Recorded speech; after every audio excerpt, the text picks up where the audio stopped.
You can't take the Canadian out of the Canadian Football League, but you can certainly take the CFL out of Canada. At least, for a little while. With Old Man Winter giving one last hurrah earlier this week, the Edmonton Eskimos took to the skies for warmer climes at their annual mini-camp in Las Vegas. One of the sure signs that spring is finally here, the Eskimos are donning green and gold to take to the University of Nevada, Las Vegas practice fields at Bill Wildcat Morris Rebel Park from April 21 to 24. Here are some of the top storylines heading in. 1. More like many, camp is in the many bodies that will be on the field. For the first time, the Eskimos are bringing their entire roster to minicamp, which is normally reserved for quarterbacks and a handful of veteran faces to help with running drills and putting up incoming American prospects through the paces. This time, however, the invitation was extended to many of the 85 players already under contract, plus however many new faces the Eskimos are putting under scrutiny. The host of hopefuls will look to move on to main training camp in Edmonton when rookie camps open across the league May 16, while the 33 current Eskimos who are either new to the club or didn't see playing time last year will use this weekend as an opportunity to prove themselves.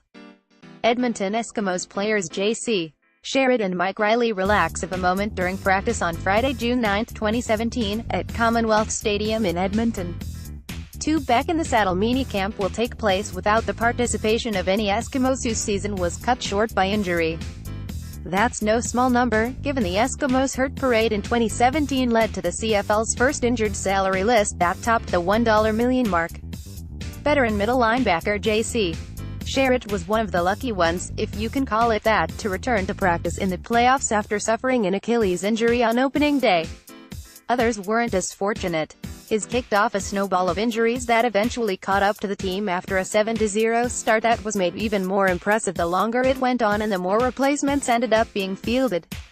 Instead of mini-camping this week, the walking wounded will continue rehabilitating for another month before training camp kicks off. Edmonton Eskimos running back C.J.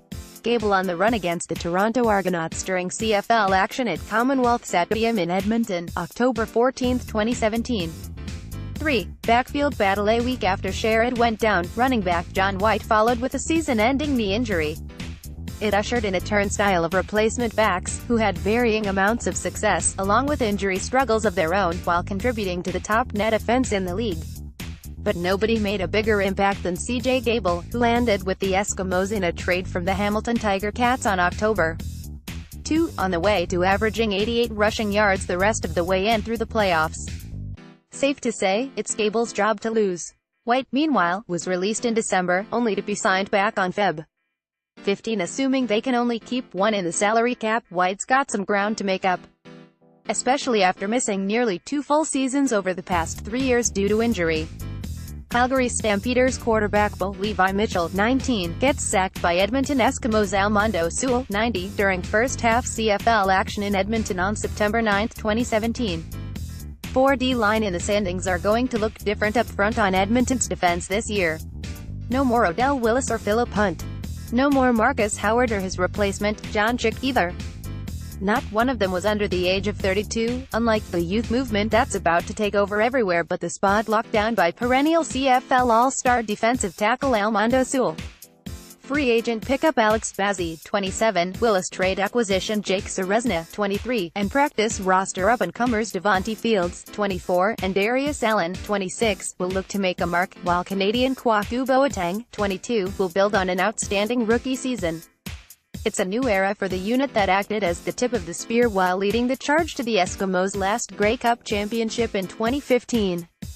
Edmonton Eskimos receiver Brandon Zylstra makes a key catch on third down late in the game, setting up an Eskimos touchdown which defeated the Toronto Argonauts 30-27 during CFL action at Commonwealth Stadium in Edmonton, October 14, 2017. 5. Departed and first key positions of interest are who the Eskimos are looking at to replace their top receiver and their top defensive playmaker. With Brandon Zylstra using his league-leading receiving yards last year to springboard into a futures contract with the Minnesota Vikings, and cover linebacker Kenny Ladler currently taking part in OTAs at safety with the Washington Redskins, their former teammates are left with some big cleats to fill. Minicamp will offer the first glimpse into what sort of answers the coaching staff came up with over the offseason. Of course, there is always a chance the answer doesn't come from in-house and the Eskimos discover the next Zylstra-esque diamond in the rough. Email gmojang@postmedia.com and Twitter @jerrymoj.